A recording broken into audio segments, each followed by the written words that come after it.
It was really mean for me to ask Sarah to read all this genealogy while I skipped all the other genealogy before. Sorry about that. But so Tower of Babel. The Tower of Babel is another famous story, much like the Great Flood we read about 2 weeks ago. And I think many people connect the Tower of Babel with the sin of pride, usually. They believe that the people tried to compete against God, and so God zapped them, right? Here's another work by Gustave Doré, and the Tower of Babel. And he obviously imagined that the tower, the people in Genesis built the tower above a stratosphere. But to this day, many believe that the Tower of Babel is the story about people desiring to reach up to heaven, and as if they lived only for name and fame, based on verse 4. Verse 4 says, "Then they said, 'Come, let us build ourselves a city and a tower with its top in the heavens, and let us make a name for ourselves, lest we be dispersed over the face of the whole earth.'" I'm sure many of you are familiar with that interpretation. Humanity attempting to challenge the deity vertically. Vertical sin. But I actually want to challenge that view, as I have been doing over last few weeks as well, with the Great Flood. I want to contend that it was not so much about humanity challenging God vertically, but rather humanity not being faithful horizontally with one another and within creation. And with the help of archaeology, we now know that back in the day, the Tower of Babel was not like the skyscraper of today. It was probably closer to what we find in Mesopotamia, called ziggurat. Because of their architecture was not developed like ours today, they had to build a foundation so large, that they could then build a second or third story above, and so on.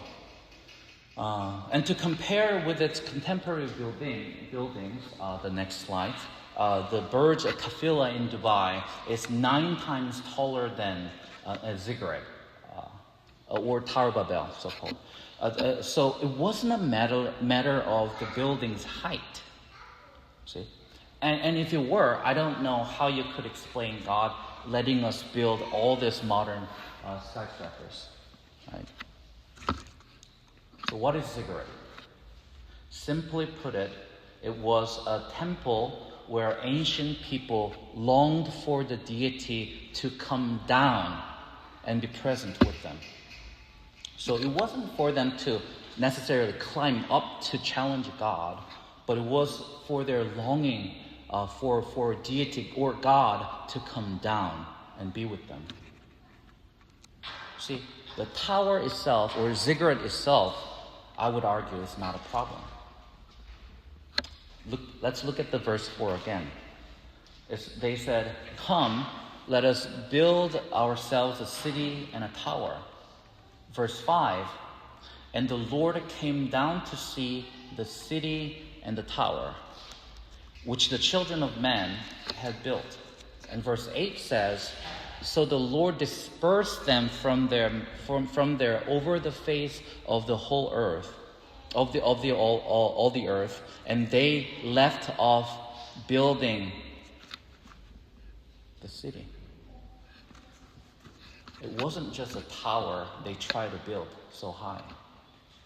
It was a city that they tried to build. It was a whole city project that was stopped at the end, not just a tower.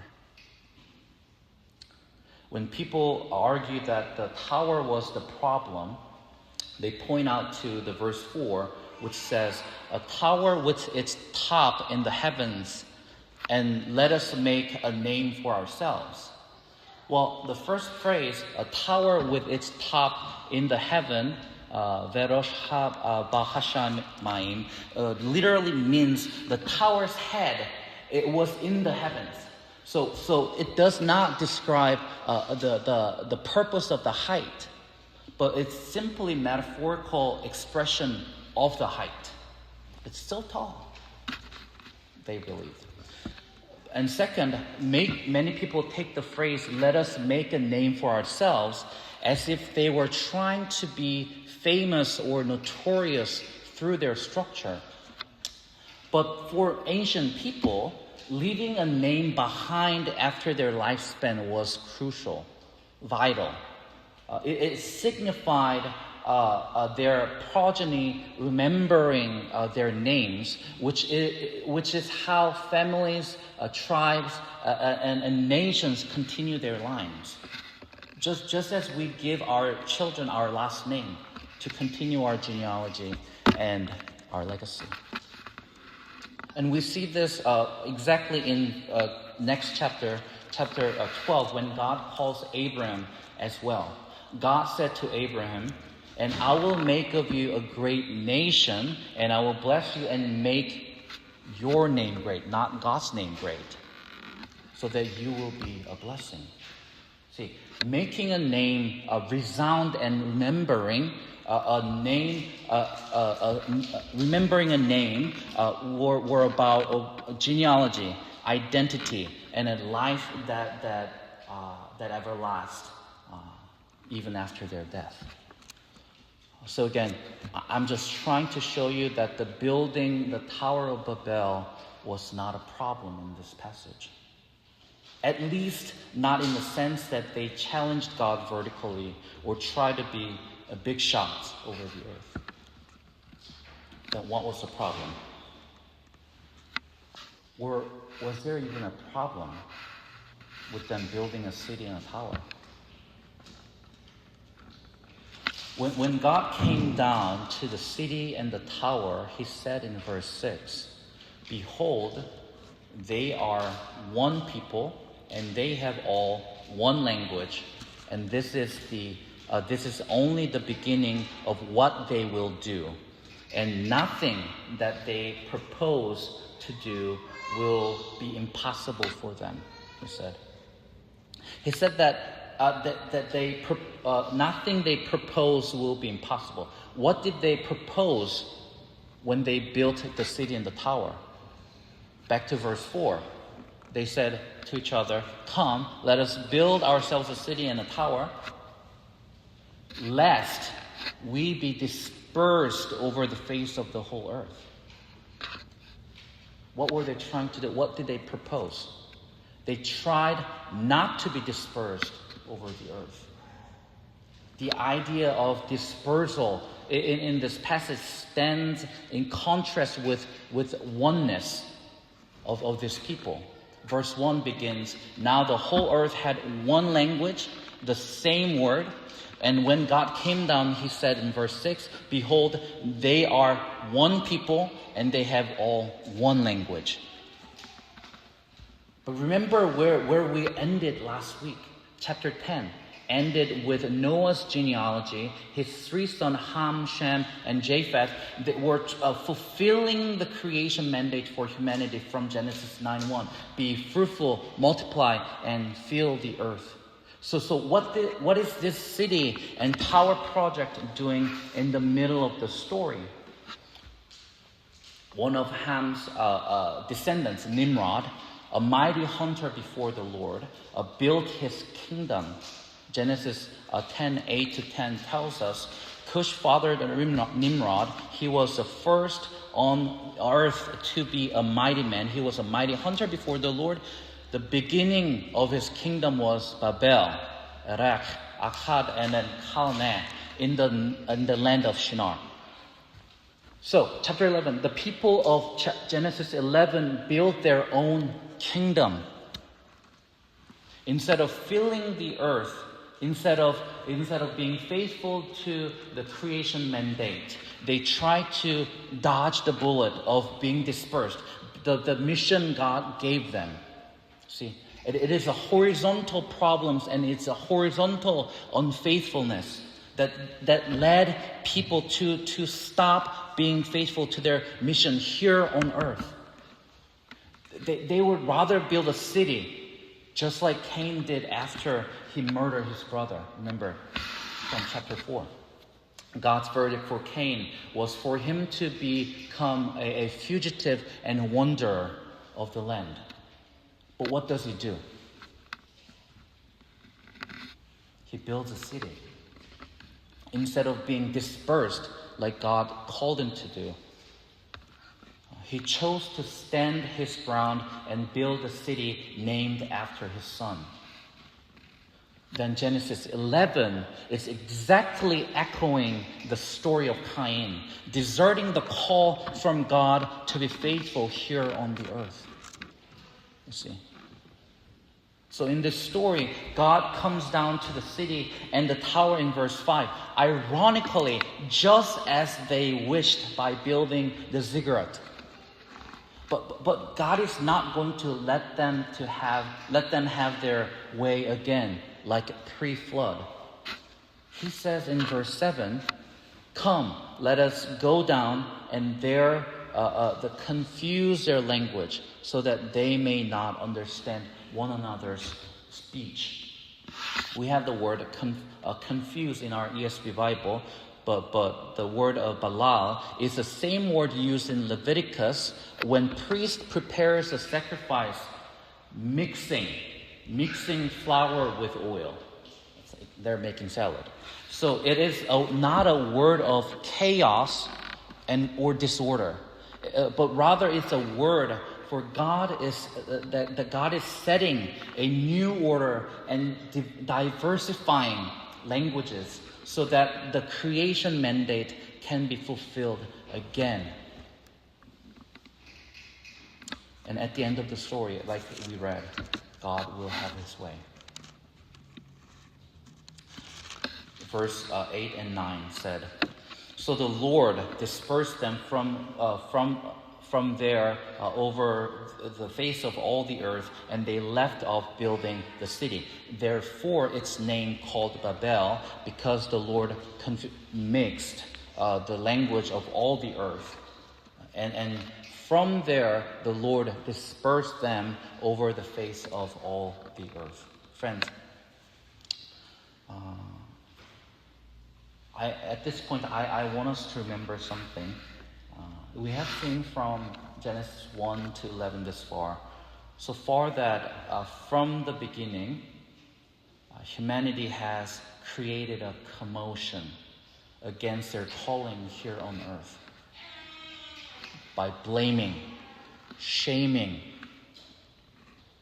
with violence, murder, being self-centered, and now fortifying themselves instead of filling the earth. These are not necessarily vertical sins against God, if I can visualize them for you. Rather, I would argue they are horizontal unfaithfulness with one another and within creation. I hope I have made sense over the last 3 months in building the case this far with this pre-medieval history. So from Genesis 1 to 11, what did I really want to say? I think often, if not always, we over-spiritualize things. Yes, I am perfectly aware of Ephesians 6, verse 12. "For we do not wrestle against flesh and blood, but against the rulers, against the authorities, against the cosmic powers over the present darkness, against the spiritual forces of evil in the heavenly places." I'm fully aware of that passage. And I'm not disregarding that. The fact that indeed there are reality beyond what we sense with our biological sensories. But I really resonate with Eugene Peterson, who said, we don't become more spiritual by becoming less human. We don't become more spiritual by becoming less human. I think many of us, including myself, are obsessed with being spiritual. Somehow we want to be intimate with God, while we neglect our call to be human. Friends, God created us as humans, male and female, father and mother, sons and daughter, boyfriend, girlfriend, fiancés, spouse, workers and boss, colleagues and peers, neighbor and citizens.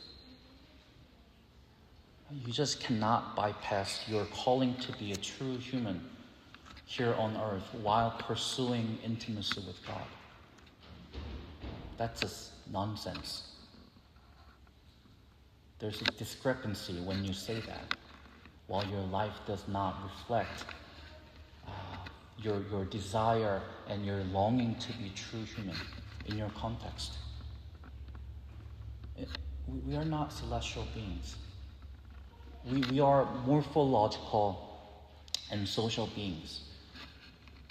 We must be faithful to our callings as humans, not trying to be super spiritual, but being true humans. Isn't that what we read from the gospel? In the life of Jesus, in the life and ministry of Jesus, through his person and personhood. Now, at the end of this passage, we meet Terah and his family. Ordinary people with an ordinary story. They most likely worshipped other deities in Ur Chaldean. But within their story, God will intervene and God will guide this family. And from chapter 12, he will call Abram to leave. He will call him to disperse again. We'll come back to that story after Easter. But as we close today,